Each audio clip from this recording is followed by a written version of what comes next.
Асқар таудай, ағиық қамқор шедің, біздер үшін төгілген маңдай терің, бір Алладан ендігі тілеріміз, жайлы болсын, Әкетай, жатқан жерің.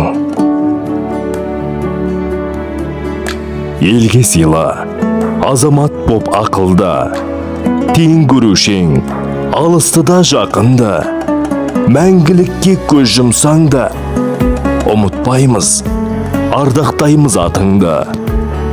Адам мәңгі жүрмейді, бұл жалғанда. Көнеміз ғой, тағдырдың салғанына, көзімізге ып-ыстық жас келеді, өздеріңді сағынып, еске алғанда. Құрметті ағайын туыс, құда жекжат, нағашы жиен, дос жарандар, көрші көлем, ұжымдастар.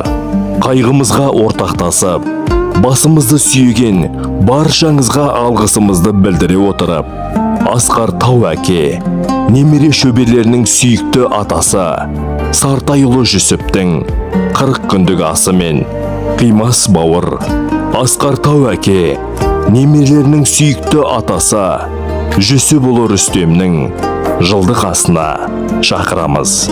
Қонақ асы 16 қыркүйек 2023 жылы сағат 19:00-де, 17 қыркүйек күні сағат 12:00-де әкеміз Сартайұлы Жүсіптің 40 күндік асымен бауырымыз Жүсіпұлы Рүстемнің жылдық асы беріледі. Мекен жайымыз Сарыарық ауылы, өз шаңырағында беріледі. Ас берушілер Сартаевтар әулеті.